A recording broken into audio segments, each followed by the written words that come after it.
Welcome, Husker fandom, to another edition of 4 Hours to Lincoln. I told you I would come back to you after this past weekend's athletics, and really it did not disappoint. We came out on top with a Big Ten men's outdoor championship, which is totally awesome.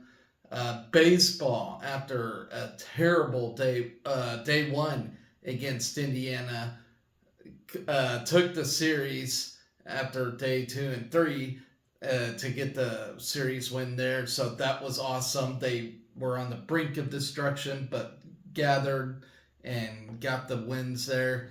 Softball had a very disappointing end to their Big Ten title run. And I would say they're probably not going to get selected to a regional. If they do, they're going to be in the far bottom. I mean, it was just an absolute tragic ending to a Big Ten tournament. So we got that, and then we got the track and field results. Ladies and gentlemen, that was an awesome performance for both the men and women. Men, of course, coming out on top. Women claiming second, almost had that title. It came down to the running events, and as y'all know, we are not that great of a running school. Although we did get a 110-meter hurdle champion out of Darius Slough for the men's side, which really helped. So let's talk about what went on this weekend. We're going to just start day by day, start with Friday. We're going to start with the softball Big Ten tournament game. They took a one-run lead into the seventh inning on Friday, but Indiana tied the game with a single run in the seventh, and then scored 6 times in the eighth to rally for a 9-5 victory. With the loss, Nebraska potentially ends their season at 30-23. Came up one game short of going in the Big Ten tournament game. Nebraska jumped on Indiana. Starting pitcher Brianna Copeland hitting 2 home runs and 5 batters with building a 3-0 lead after 2 innings. But the Huskers struggled against relievers Sophie Kleeman in regulation, as Kleeman gave up only 3 hits from the second through the 7th innings, all singles to Billy Andrews. Kleeman earned the win after giving up 3 runs in 7 innings. Sarah Harness did take the loss for Nebraska. She threw every pitch for Nebraska in the Big Ten tournament and tossed her second complete game in 2 days against the Hoosiers. Harness allowed just 2 runs in the first 6 innings. She really did a great job in this whole thing. Offensively, Billy Andrews went 4 for 4 with a home run and 2 RBIs. Ava Bradwell and Peyton Cody also homered for Nebraska. Nebraska grabbed a 1-0 lead when Billy Andrews hit a leadoff home run in the bottom of the first inning. In the bottom of the second inning, Ava Bradwell led off with a home run to give Nebraska a 2-0 lead. Following a pitching change, Caitlin Neal drew a 1-out walk, and Caitlin Caneda worked a 2-out walk. Both runners moved up a base on a wild pitch before an RBI infield single from Billy Andrews scored Neal and the Huskers on top 3-0. Indiana did get a run back in the top of the 4th when Sarah Stone led off with a home run to left center. That cut the Husker lead to 3-1. All right. In the top of the 5th, a batter and a sac bunt put a Hoosier on second base with 1 out for the top of the order. Brianna Copeland then delivered an RBI single up the middle to make it a 1-run game. In the bottom of the inning, Bella Bacon was hit by a pitch. Billy Andrews singled with 1 out, and Sydney Gray drew a 2-out walk, but the Huskers left the bases loaded. In the bottom of the 7th, a miscommunication led to a drop foul ball, which proved costly as 2 pitches later, Brooke Benson hit a game-tying home run to right center. In the top of the 8th, a leadoff walk, a bunt single, and a sac bunt gave Indiana runners a second and third with 1 out. Elia Andrews then lined a 1-2 pitch into center field for a 2-run single that gave Indiana a 5-3 lead. An RBI single and a 3-run homer capped the 6-run inning and gave Indiana a 9-3 lead. As it has done all season, Nebraska continued to fight in the bottom of the 8th Emerson Cope was hit by a pitch to start the inning, and with 2 outs, Cody hit a long pinch hit home run to cut the lead 9-5, but the Huskers would get no closer than that. So, side note from this game, Nebraska played its 10th extra inning game of the season. The 10 extra inning games are only one shy of the school record of 11 extra inning games during that 1982 season. Billy Andrews hit her 18th home run of the season to lead off the bottom of the first inning. The 18 home runs rank in a tie for 4th in school history. The home run was the 61st of Andrews' career, moving her into a tie for 5th place on the Big Ten all-time home run list. The home run was Andrews' 3rd home run of the Big Ten tournament. Her 3 home runs rank in a tie for 2nd for most home runs in a single Big Ten tournament. Andrews becomes the 5th player to hit 3 home runs at a Big Ten tournament. The home run was also the 100th extra base hit of Andrews' career. With 2 RBIs in the game, Andrews moved into 7th place on Nebraska's all-time list with 157 career RBIs. Billy Andrews also had a stolen base in the game, the 50th steal of her career. Andrews is the first player in program history with 50 career home runs and 50 career stolen bases. Billy Andrews went 4 for 4 to tie her career high in hits. Ava Bradwell hit her 8th home run of the season to lead off the bottom of the 2nd inning. Peyton Cody hit a pinch hit, 2-run homer in the 7th inning, her 4th home run of the season. Sarah Harness tossed her 2nd complete game in as many days and her 3rd complete game of the season. Her 8 innings were a season high. So, yeah, it sucks for softball ending like that. I do hope they get a regional bid. I do believe they deserve it with their RPI, with their strength of schedule. They didn't have a very easy schedule by any stretch, and they're going to be really close for that announcement. So stay tuned for that. I don't know when they're going to select teams, but that they may or may not make it. I do not know. It's going to be a very, very tough one. All right. So after getting that out of the way, Billy Andrews was named to the All Big Ten tournament team after it's all said and done. In 2 games at the Big Ten tournament, she did go 6 for 7 with 3 home runs and 6 RBIs. She also scored 4 runs and was hit by a pitch while posting an .875 on-base percentage and a 2.143 slugging percentage. In a quarterfinal win over Minnesota on Thursday, Andrews went 2 for 3 with 2 home runs. 3 runs scored and 4 RBIs in Friday's semifinal against Indiana. Andrews was 4 for 4 with a home run and 2 RBIs. Andrews produced her school record 8th career multi-home run game against the Gophers and tied her career high with 4 hits against the Hoosiers.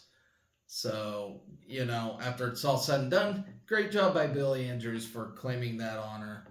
All right. Before I move on to other Friday stuff, I'm going to talk about women's gymnastics just real quick, particularly Emma Spence, as she is set to compete as a member of Team Canada in the 2024 Artistic Pan American Games.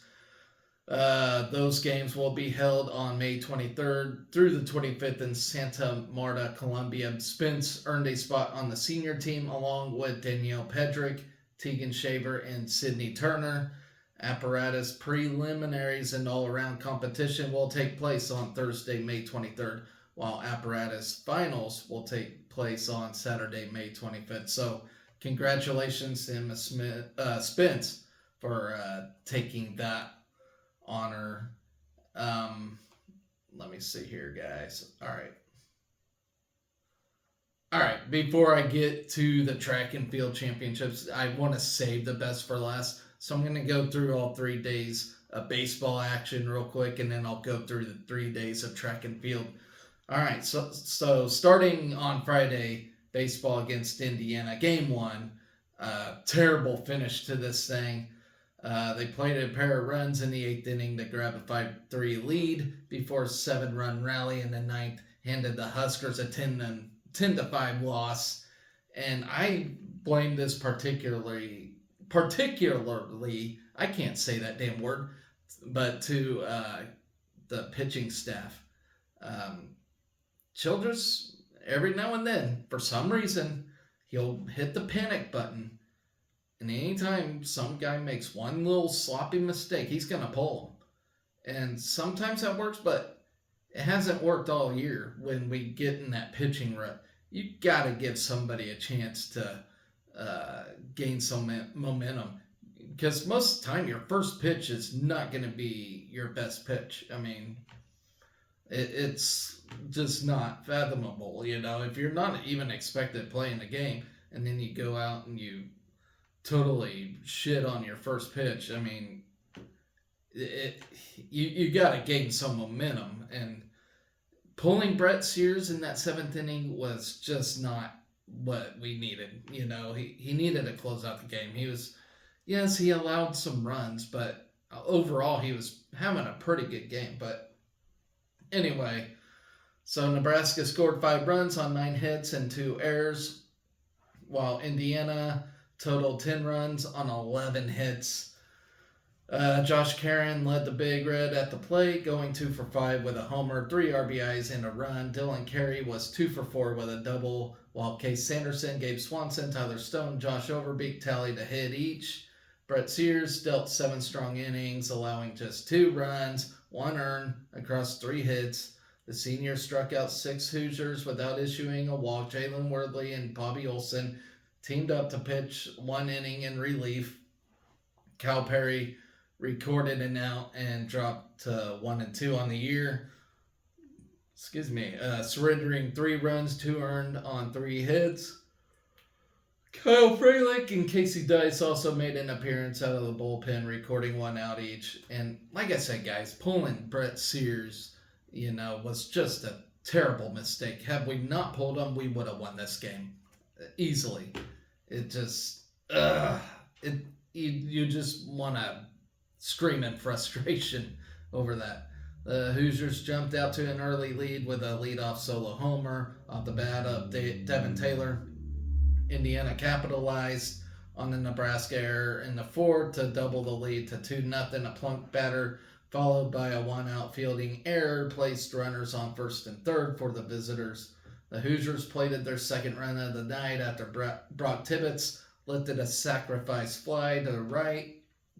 Nebraska nearly got the run back in the bottom of the 4th, but a perfect relay from the Hoosiers threw out Cole Evans at the plate to end the 4th in a 2-run game. Evans reached on a fielder's choice before Carey smacked a 2-out double to the wall and left. Evans attempted to score all the way from first, but a perfect relay throw from shallow left field by the Hoosiers shortstop gunned down a sliding Evans at the plate to preserve the 2-run lead. And I appreciate the effort of trying to steal bases and get as many bases as you can off of 1 hit, but sometimes we get totally ridiculous with it. Sometimes we make these stupid mistakes of getting an out off a derpy decision to run or steal, and this is just another example of that. Nebraska nearly got the run back in the bottom of the 4th, but a perfect relay from the Hoosiers threw out Cole Evans at the plate to end the 4th in a 2-run game. I just mentioned that. I'm sorry, guys. Okay, the Huskers broke through in the 5th inning to make it a 1-run game. Caden Brumbaugh drew a 2-out walk, followed by Sanderson single through the right side to put runners on 1st and 3rd. Caron ripped a 1-0 pitch to left for an RBI single, scoring Brumbaugh. Sears worked around a 1-out double in the 6th and retired the Hoosiers in order to in the 7th to keep the Huskers within a run going into the 7th inning stretch. Nebraska grabbed its first lead of the night with Karen's 2-run blast in a right center berm. Sanderson drew a 1-out walk before Karen deposited the first pitch. If he saw for his team leading ninth homer of the season. A solo home run to begin the top of the 8th inning for the Hoosiers locked the game at 3. Indiana had the bases loaded with 2 outs, but Olsen induced a fielder's choice to second to elude the damage. And then Husker offense scratched across 2 runs in the bottom of the 8th to take the lead back at 5-3. Back-to-back singles from Stone and Carey to begin the inning set up Silva's sac bunt attempt, which moved the pair to second and third with 1 out. We had it going. We had things rolling. Clay Bradford pinch running for Stone slid around the tag at the plate on Overbeek's RBI fielder's choice to give the Nebraska its second lead of the evening. That was a great play. Carey moved to third on the on the run scoring play before coming home on Rhett Stokes' sac fly in foul territory in right. Indiana poured in 7 runs on 6 hits and an error to clinch the series opening win on Friday night. A double followed by a 1-out RBI single brought the visitors within a run at 5-4. With runners on first and third and 1 out, a sac fly lifted to center, locked the game at 5. The Hoosiers had the bases loaded with 2 outs after consecutive walks. This when I turned the damn game off because I couldn't take any more. Including 1 intentional walk. The Huskers appeared to get out of the inning tied at 5 after a pickoff play at second base, but an errant throw brought home the go-ahead run and kept the inning alive. That was just totally stupid. Totally stupid. Not only when we're trying to steal the bases, but when we're trying to tag out somebody and we just over freaking throw. That's called desperation, folks, and that's not a good thing. The Huskers drove in 4 more runs in the inning with a pair of 2 RBI singles to extend the lead to 10-5, and that was game 1. It was horrible and just shitty to watch. All right, so we move on to Saturday, though. Things got better. Forgot all about that game 1 loss. So senior Cole Evans came through in the clutch, hitting a 3-run walk-off home run on senior night to give the Huskers a 5-2 win in 10 innings versus Indiana on Saturday night at Hawks Field. Evans's walk-off homer is the first for the Huskers since Stephen Reveals versus Loyola Marymount, which was on March 11, 2016.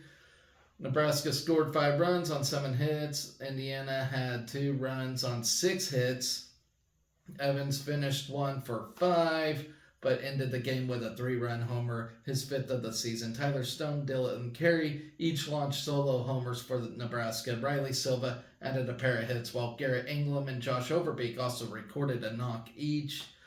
Mason McConaughey set career highs with 7 innings, pitched in 10 strikeouts, allowing 5 hits while walking just 3 batters. The right-hander became the 3rd Husker of the season to post a 10 strikeout effort, joining Brett Sears and Jackson Brockett. Caleb Clark earned his first win of the season with 2 innings of relief, retiring 8 of 11 batters faced.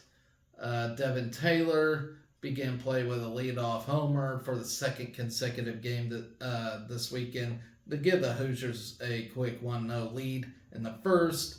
McConaughey retired 14 straight at one point across the first 5 frames. Indiana threatened with a pair of walks and a sac bunt in the 6th, but the sophomore retired the next 2 Hoosiers to keep it a 1-0 game heading into the bottom of the 6th. Then Stone deadlocked at the game at 1 after smacking a 2-2 pitch for the solo homer to right in the 6th inning. The Huskers grabbed their first lead of the night in the bottom of the 7th when Carey drilled a towering 398-foot solo home run into the berm in left field to give the Big Red the 2-1 advantage through 7 innings. Indiana had a pair of base runners in the 8th after a hit batter and a full count walk.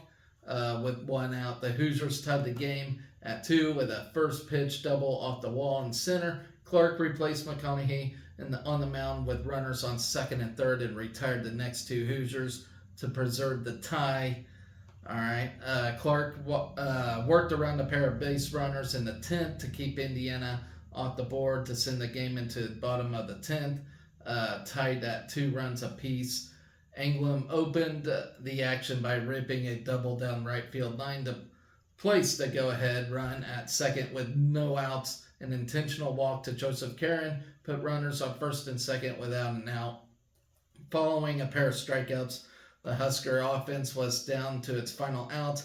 Evans stepped to the plate and launched the first pitch he saw 15 feet into the batter's eye, landscaping in center to give the Huskers a 5-2 walk-off victory on Saturday night.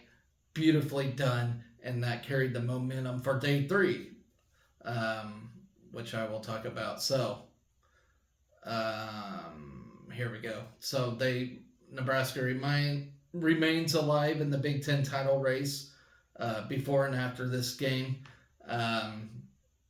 Got the 4-2 win over Indiana yesterday, Sunday afternoon. Nebraska scored 4 runs on 8 hits and committed an error, while Indiana totaled 2 runs on 6 hits and 3 errors. Jackson Brockett pitched 5 strong innings in his second start of the week, allowing just 2 runs across 4 hits while striking out 3 Hoosiers. Drew Christo tossed 4 shutout innings to move to 2-3 on the season. The junior surrendered just 2 singles and recorded a pair of strikeouts. So we had a better day of pitching for sure. Case Sanderson was 2 for 3 at the plate with a double and RBI and a run scored. Josh Karen picked up 2 hits and an RBI, while Cole Evans was 2 for 4 with a double and an RBI. Tyler Stone recorded a double, and Rhett Stokes had a hit and team high of 2 runs on Sunday.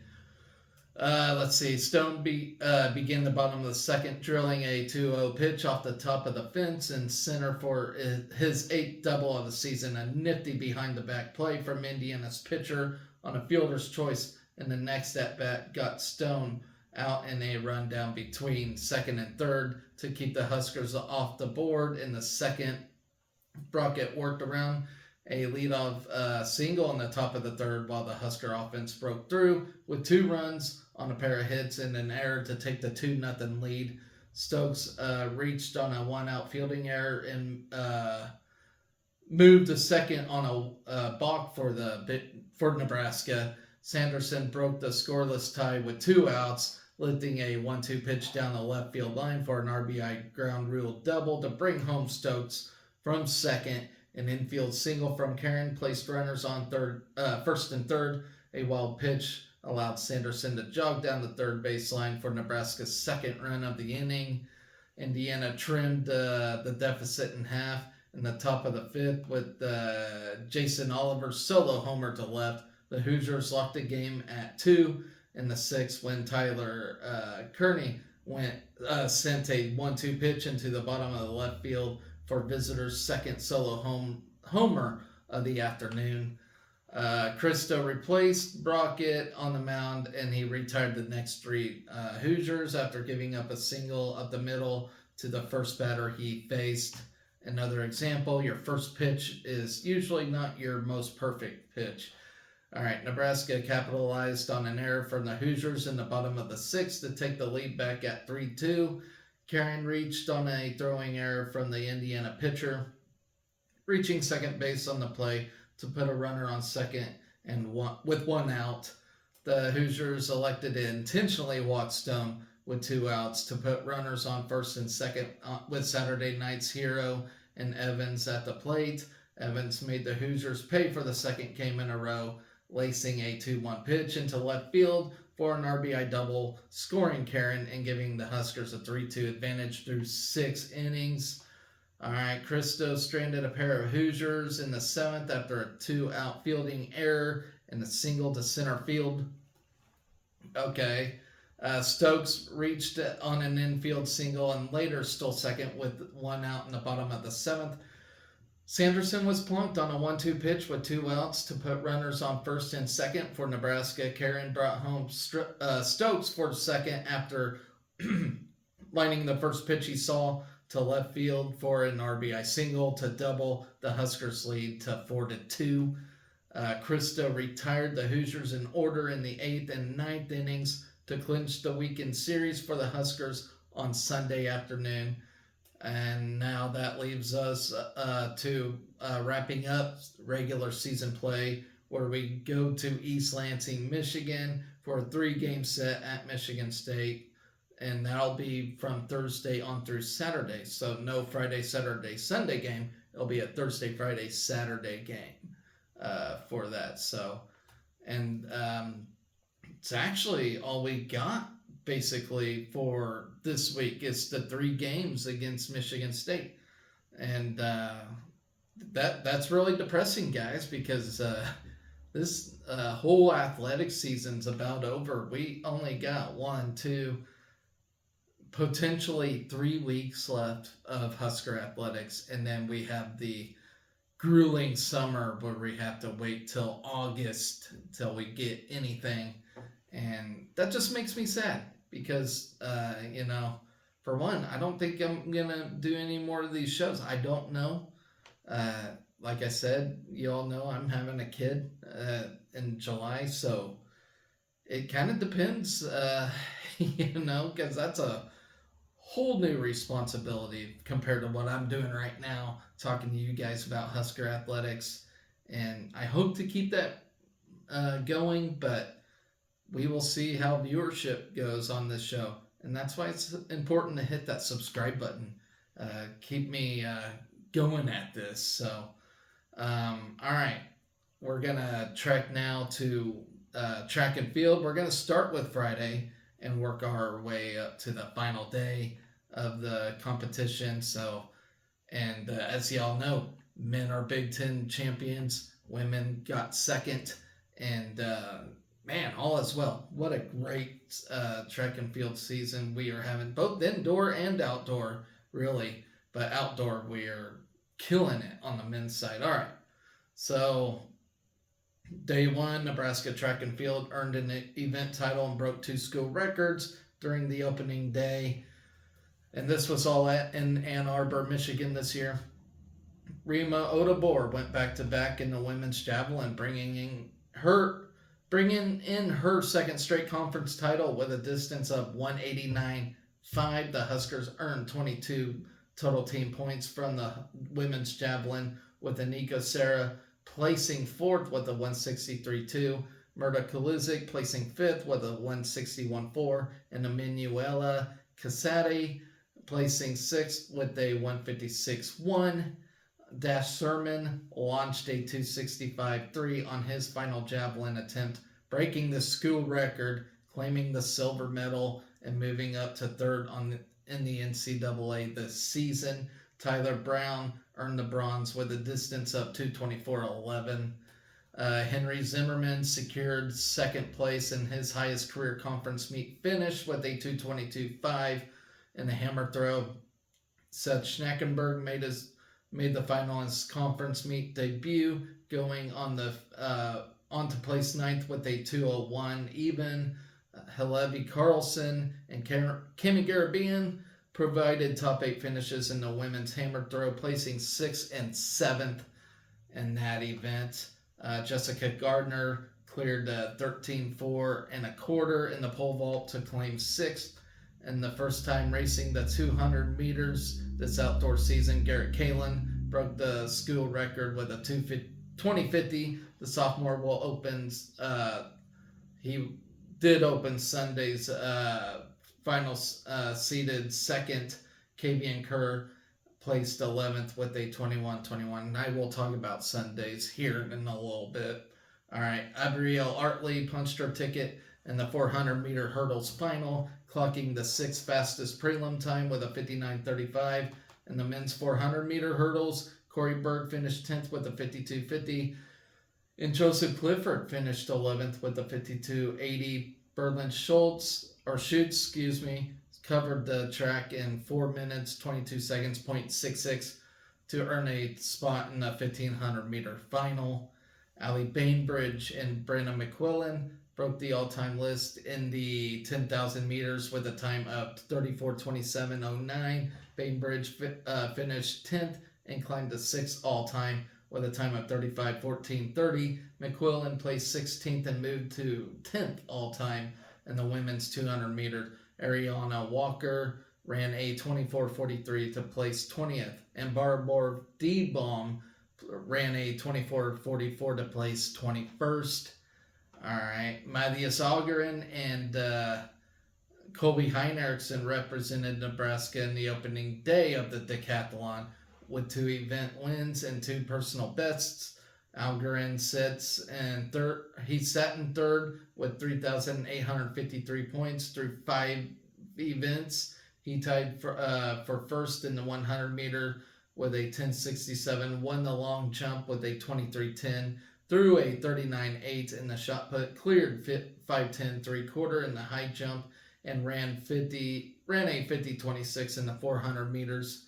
Heinrichsen is in ninth with 3,589 points, with his highest placements coming from the long jump, and then shot put and high jump as well.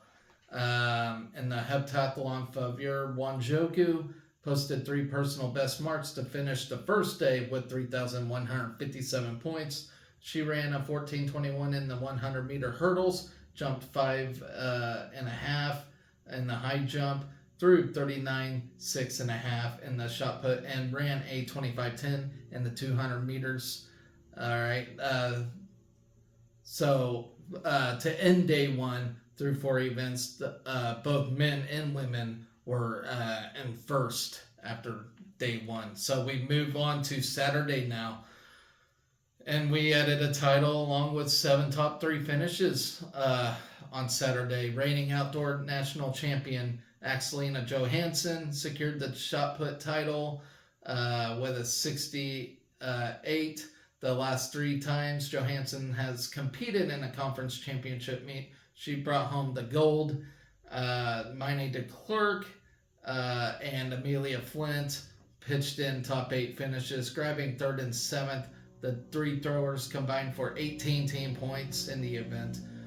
Kevin Schubert threw 64.11 1/4 in the men's shot put to take the silver medal, while Schubert finished as a runner-up in the shot put at indoor conference. Saturday marked Schubert's highest outdoor conference meet finish. Cade Moran went a personal best of 61.4 3/4 on his final throw to place 4th in that. All right, 3 Huskers scored in the men's long jump, led by Michaela Moore, leaping a personal best of 25.9 1/2 on his final attempt to claim runner-up honors. The distance moved Moore to 7th on the all-time list.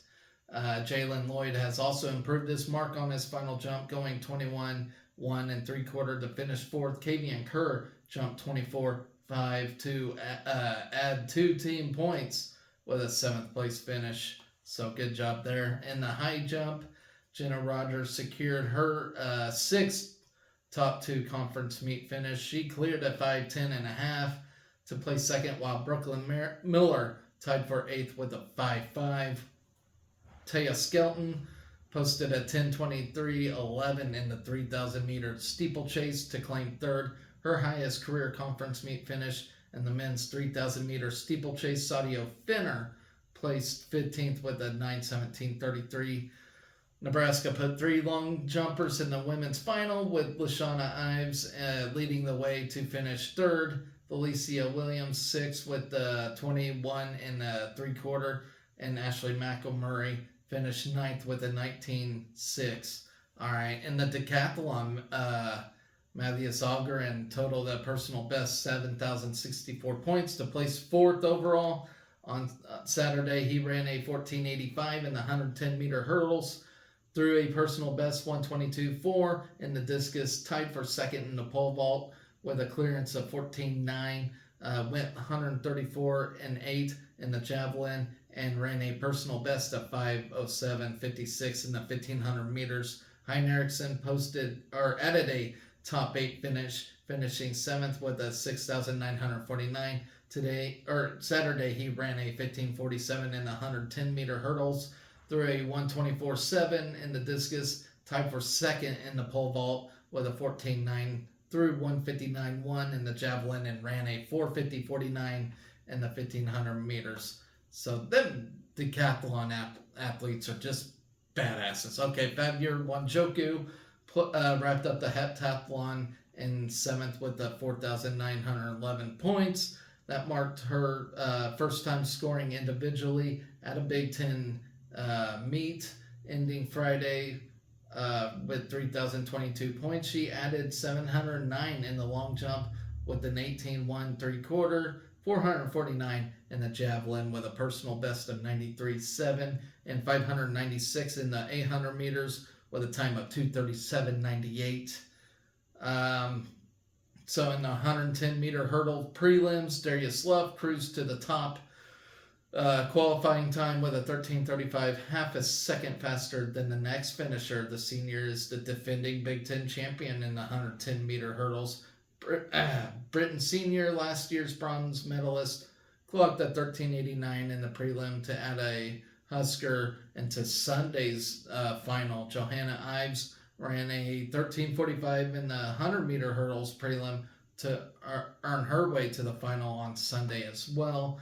Nick Bryant and Tyrell Pierce finished 5th and 8th in the 400-meter prelims, earning their spots into the final on Sunday as well. Megan Walker crossed the line at 55:47 in the women's 400-meter to take 13th. Freshman Jeremiah Smith placed 3rd in his heat and 7th overall with a 10:58 in the 100 meters to punch his ticket to the final as well. Nico Schultz covered the track in 1 minute 49 seconds, 0.22 in the men's 800-meter prelim, qualifying for the final as well. In the women's 800-meter, Berlin Schultz clocked a 2:10.08 to place 14th. She represented Nebraska in the 1,500 meters as well on Sunday.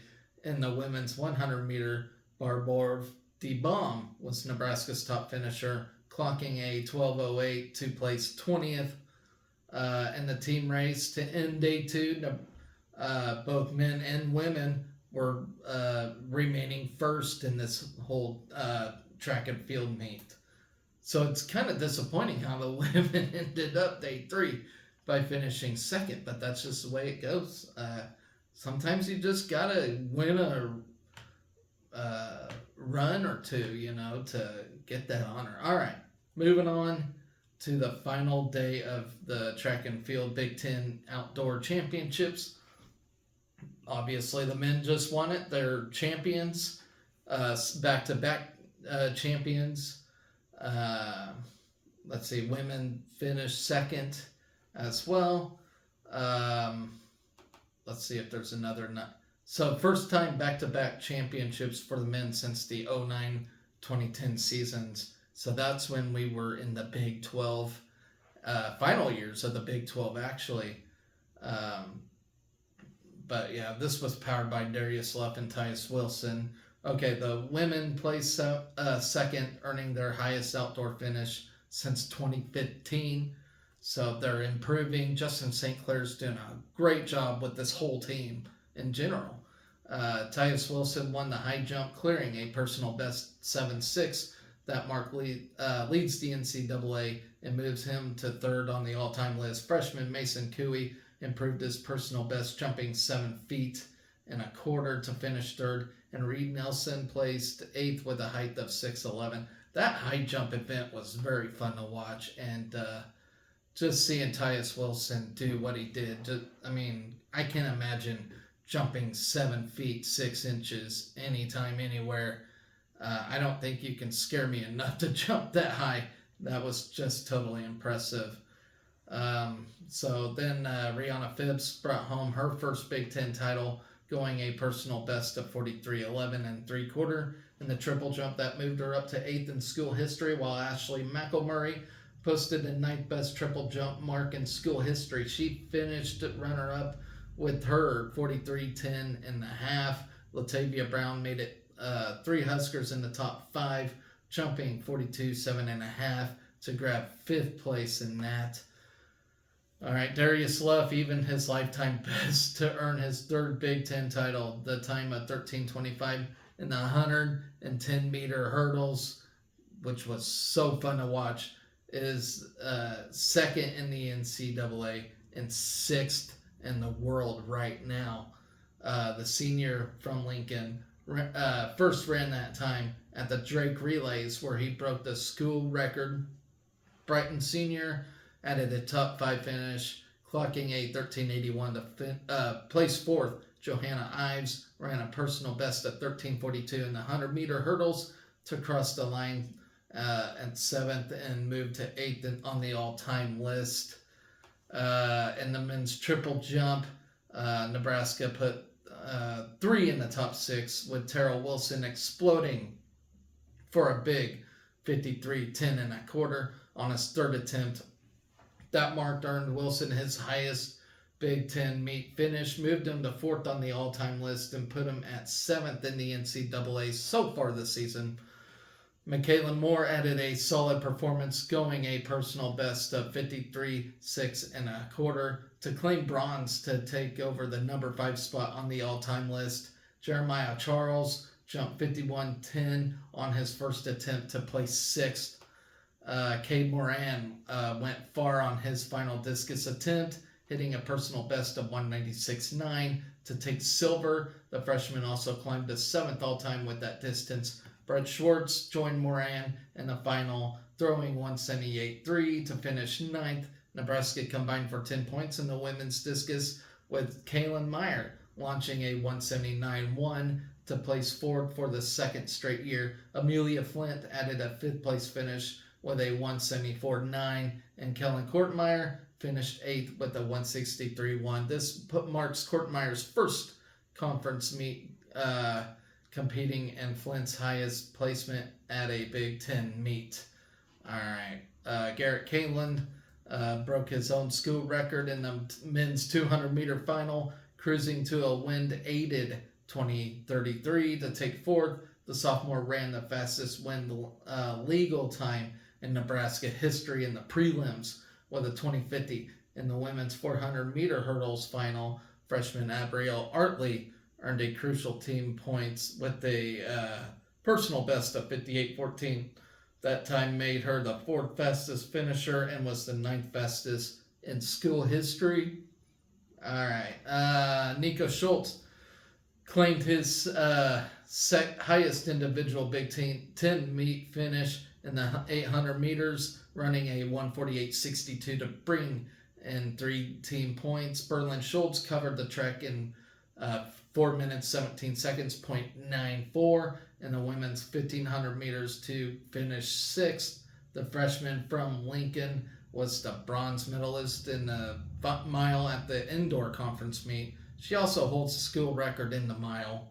Obviously, she's probably going to come down to being one of the best distance runners at Nebraska in history, just because, we ain't had very many accolades in the distance side of things, and she's had a very impressive freshman year, starting with cross country, of course, but yeah, she is just proving to be awesome. Okay, Nick Bryant ran a 47.11 in the men's 400-meter final to finish 5th, and Tyrell Pierce finished in a time of 47.55 to take 9th in the men's 100-meter final. Jeremiah Smith placed 9th.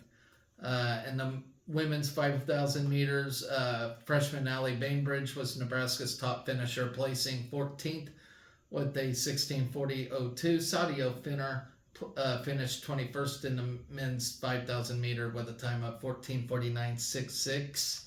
Okay, Luff, Kavian Kerr, Kaland, and Smith teamed up to clock the 4th fastest 4x100 meter relay time in school history with a 39:31 to finish 2nd. The women, which had Valencia Williams, Ariana Walker, Stephen Hicks, and Barbara DeBaum, placed 9th with a 45:10. Squirrel! The men's 4x400 meter relay, which consisted of Pierce, Schultz, Jacob Hyde, and Bryant teamed up for a sixth place finish with a 3:08.14. The women, Abrielle Artley, Ariana Walker, Johanna Ives, and Megan Walker clocked a 3:39.98 to finish 10th. So that does it for the Big Ten conference meet. So our champions, Tyus Wilson with the high jump, Darius Love with the 110-meter hurdles. That's the men's side. On the women's side, you got Rihanna Phipps with the triple jump, Axelina Johansson with a shot put, Rima Odabor with a javelin. And we had a bunch of close calls with claiming first, but we got some silvers and bronzes as well, which, ultimately helped decide a meet. All right. So next up, the Huskers will take on the NCAA West preliminary round, which will be in Fayetteville, Arkansas. Of course, that's home of the Razorbacks, probably one of the all-time best track and field teams out there. They got, I believe, most of the NCAA track and field national championships. So they're always a team you want to compare to or against, for sure.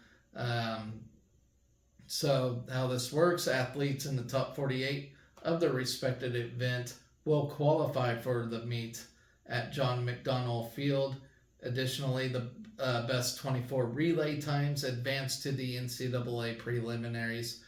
Athletes with the top 12 time/marks and the best 12 relay teams at both the East and West first round sites will qualify for the NCAA championships in Eugene, Oregon. So a lot of stuff factors into getting into the actual NCAA national championships. And I believe we're going to send a bunch of athletes there this year. No doubt about it. We got a solid track and field team. And I wouldn't be surprised if we can finish in the top 5 of this thing. I really wouldn't. I mean, of course, winning a national championship is the goal, but, a top 5 finish also would not be disappointing either. But so far, Nebraska has not won a national title in any sport this year, even as an individual. So it really sucks if we don't end the year with some kind of national champion. So hopefully track and field will provide that with an individual, if not a team finish. I expect individual more or less, but you never know.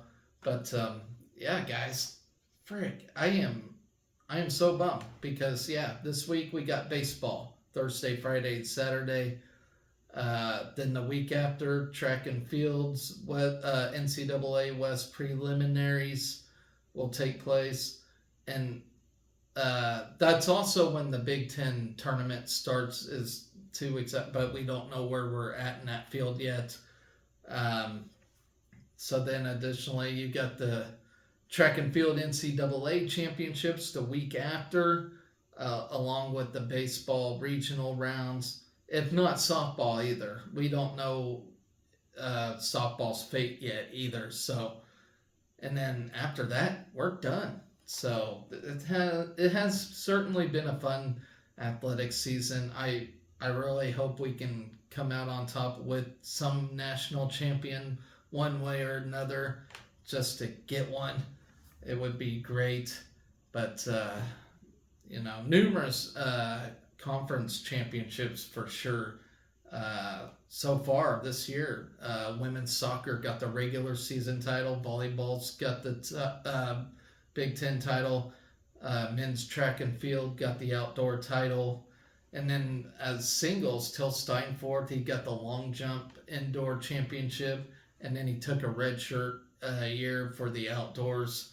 On the women's side of the indoor track and field, we got Mine DeClercq with the Big Ten shot put, Tyus Wilson with the Big Ten high jump, Michaela Moore with the Big Ten triple jump.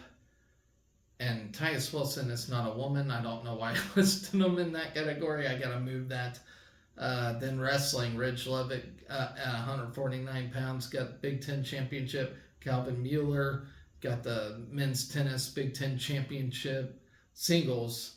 Anyway, men's track and field, as I mentioned, for the outdoor for men, Tyus Wilson with the Big Ten high jump, Darius Love with the 110-meter hurdles, and then on the women's side you got Brianna Phipps with the Big Ten triple jump, Axelina with the Big Ten shot put, and Rima Odobor with the Big Ten javelin. So, yeah, we got some champions this year, just not national champions, just Big Ten champions. So, hopefully, we can add some more banners before the season ends. So, anyways, guys, that's going to wrap it up for my show. I don't really know what I'm going to talk about this week because if I only preview baseball, that'd be a short show. So, hopefully, I get some more Husker news to throw at you guys. Hopefully, midweek, I can get some content out there for you guys. If not, then expect me at the end of the week recapping the series against Michigan State and hopefully earning a Big Ten regular season title. We're on the brink of it. I know Illinois got to lose a game, and I think as it lies right now, Illinois got to lose a game. We got to sweep Michigan to outright claim it or tie, I think. But yeah, it's going to be an interesting closer to the baseball season. I'd like to say we'd sweep Michigan State, but you just never know with this team. You never know when pitching coach Childress is going to freak out and pull a pitcher, and Michigan State gets 10 runs on us for pulling all these pitchers. But who knows? I'm going to look at it in a positive light. I feel like we can win a Big Ten title for baseball and maybe even a tournament championship. That'll be far-fetched because Illinois has been playing great baseball. But they got a tough series up ahead themselves, so we'll see. It's going to be an interesting closer for the baseball season for sure. Anyways, guys, that's going to do it for my show. I've been on here for about an hour now, so I hope you all have a good week. I will see you at some time this week. Hopefully Wednesday, Thursday, somewhere around there to throw more content out you. Until then, guys, always remember to be excellent to each other. Go Big Red.